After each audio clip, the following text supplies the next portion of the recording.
Hey there, cool teachers. Welcome back.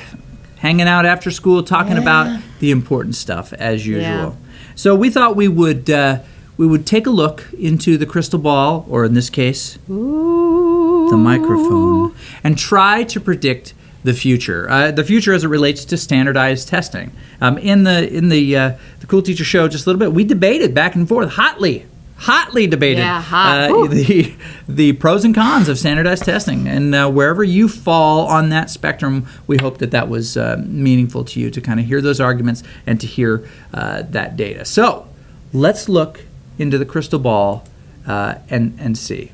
Well, and I must tell you, we got these ideas from a veteran journalist and former White House correspondent for Politico, Joseph Williams, and he wrote this in a blog post, and his blog is titled 6 Reasons Your Kids or Your Kid Could Have Less Standardized Testing in 2016. So he's found some interesting trends going on in the world of standardized testing. Okay, so we'll kind of hammer through some of these, and so these might be just ideas that stick in your head about these things and may influence your decision to lobby for or against them in your own school and area. So right, all right, I'm first. Computer glitches in testing and grading. So, in the states of Illinois, Virginia, Montana, North Dakota, and other states, they had problems with computer grading of the tests, according to information compiled by the Center for Fair and Open Testing, also known as FAIR Test. I thought it was CFOT. States pushed back withholding payments to testing firms. In Nevada, where only 30% of students completed the test, authorities reached a $1.3 million settlement. In Indiana, testing giant CTB McGraw-Hill did nothing to correct a problem that fouled up thousands of scores on the Hoosier State, and you know the Hoosier State, that's Indiana. Mm-hmm. Did you know yes, that? I did know that. The Hoosier States, could you go back up a little bit? Yeah, the Hoosier States assessment test. In fact, the tests have now been delayed until 2016, this year. So try to work out the bugs? So I'm looking in the crystal ball.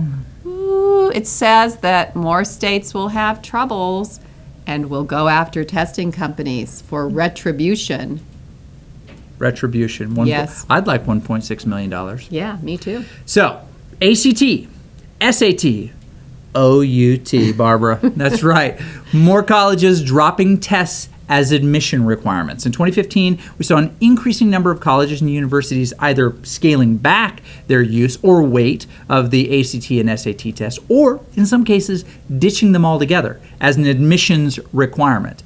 So that's so interesting, isn't it? Yeah, right? it is. The factors, right, leading them in this direction are familiar to any college-bound student anxiously awaiting the oversized, computerized envelope containing their scores and essentially their future. By the way, just as an aside, 60 Minutes did an amazing episode on ETS, Educational Testing Service. Right. And in essence, that it's a monopoly, right? Yes. It's a for-profit monopoly. Okay, check that one out. We'll do more on that later. Don't get me started. Right? Don't get me started on those. But these envelopes, right, contain their scores and essentially their future. So the heightened stress before, during, and after these tests, ignore my earlier comments in the previous show, are a temptation to cheat. Also ignore my earlier comments in the previous show, where I talked about stress and Are these cheating. Disclaimers? Are we Nah, gonna put disclaimers? let's just leave that where it's at. Yeah, Okay. and guess what? The university, Boise State University, the graduate school is no longer going to be requiring the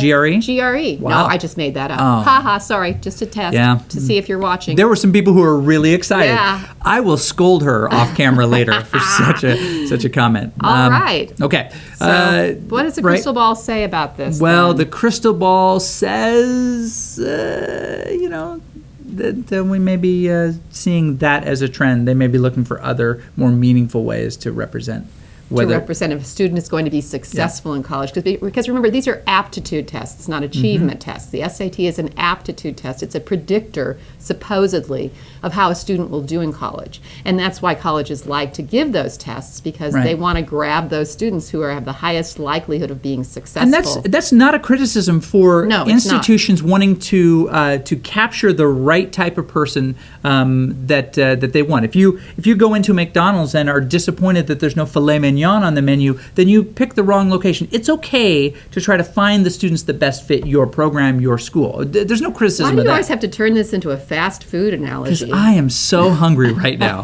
I need to eat something. Let's hurry this up. All right, here we go. All right, so now I want to talk about the Atlanta cheating scandal. Do I And- smell pizza? No.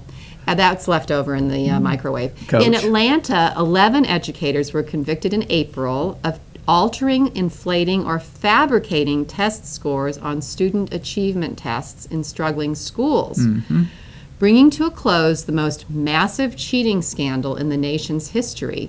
Authorities said the scandal dated back to 2001 when scores on statewide aptitude tests shot up unexpectedly. More than 30 educators were indicted in 2013, and most took plea bargaining deals. The educators, ranging from classroom teachers to school administrators, were in on the conspiracy. They were sentenced to a mix of prison time, home detention. I guess they had to wear those little bracelets. After school detention? Yeah, right.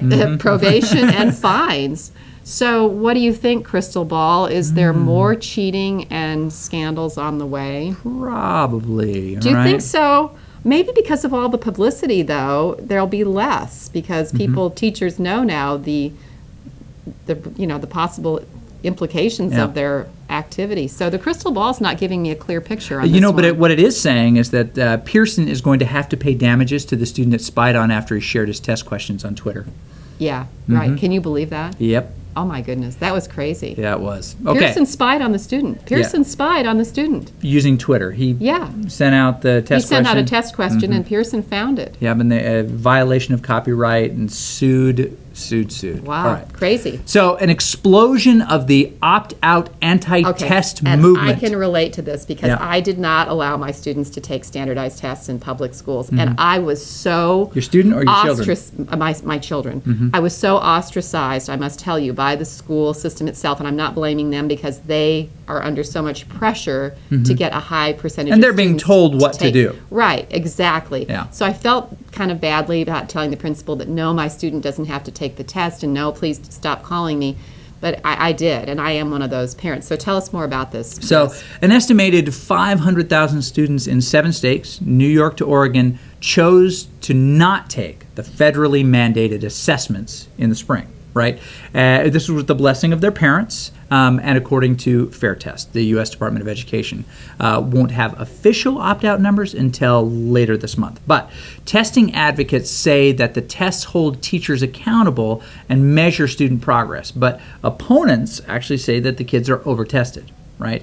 A recent study by the Council of the Great City Schools found that on average, a student takes 112 mandated standardized tests from pre-kindergarten classes to the 12th grade. That just sounds incredible to me. Yeah, it that does. just sounds incredible.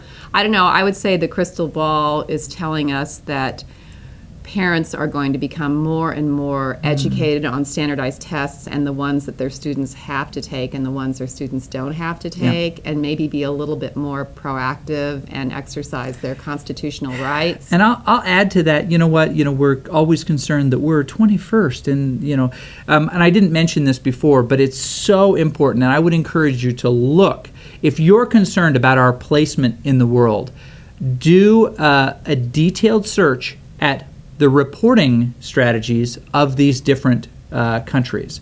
Ask yourself, does Singapore, high on the list, report all of their student scores? They do not. They do not test all of their students. What about some of these other countries that are much higher than us? You will find that the vast majority of them submit a sample of students who are tested, but do not test all of their students. So it's apples and oranges. It is. We report the scores of all of our students with the exception of those. I even think, and we talked about this before, I think even some special needs are included in that. It is apples to oranges. Right. So, And I will tell you that, as you all probably know, that the Education Secretary, Arne Duncan, resigned. He was a strong believer in assessments and accountability, positions that angered both liberals and conservatives, as well as the teachers' unions. Yet during his tenure between 2009 and 2013, math and reading scores for American 12th graders didn't change much. And the test results of 4th and 8th graders showed only really small gains. And so Duncan dismissed critics of his reliance on testing as the carping of, and this is his quote, white suburban moms who all of a sudden discover their child isn't as brilliant as they thought they were. Well, it should have been singular, and their school isn't quite as good as they thought it was. And that's pretty scary. So Duncan later walked back. The remark is clumsy phrasing, but the crystal ball says this situation may not change. I don't know. I can't see a clear picture in there. I'm looking. All I see is these weird little. Yeah, it's not a very good Screen crystal thing. ball. It's not. It doesn't Maybe work I'll very- add one in post-production. Yeah, and that would be a people good will be idea. Add that to our budget. Well, yeah, we'll see if The we can. crystal ball. We'll see if we can do that. Yeah. Right. So, No Child Left Behind is scrapped. Okay. Right. We know that. Right. Signed in 2002 by President George W. Bush. boy, that was a- No Child Left Behind was intended to use federal government's influence, use standardized assessments, and raise the bar that way, and get it in, and really to get tough with the public school system, right? The goal of the legislation was to actually make every student proficient on state tests in reading and math And by it put 2014. so much pressure on the Right. schools Yep. and the schools that weren't performers, and Right. parents could look up and see the school report card. It was the federal government's intrusion into schools and telling into schools. state, yeah, and local issues. So here's what this was so had so much trouble doing, because what they said is we want to make everybody proficient regardless of who you are or your background or your world, right? Regardless of race, regardless of family income or disability. That they believe that no child would be below these. It's a great goal, but is it realistic? Right. Not really. States didn't meet their targets. Critics say that they created a teach to the test culture, right? Because these tests were so important at the expense of critical thinking, right? And actually developing a well-rounded student. And the Congress overhauled the law. They called it the Every Student Succeeds Act, and signed into law more recently. But it kept NCLB's biggest failure, which were the tests, right? New legislation significantly reduces the frequency of standardized testing. Which is good. It's a good thing. So the crystal ball sees a reduction of testing and number 2 pencils. Those dang number 2 pencils. Yeah. So What do you think? What has your experience been with Nickleby, No Child Left Behind, and the new Common Core standards? We want to hear some feedback from our teachers out there. What do you guys think? This would be a great place to start this dialogue. And if you're still sticking around, push the like button. Yeah, that like button will help. Yeah. Thanks for hanging out with us. We got a serious note here. Don't worry. We'll go back to fart jokes and trying to guess the price of stuff next week. But thanks for sticking around. Bye.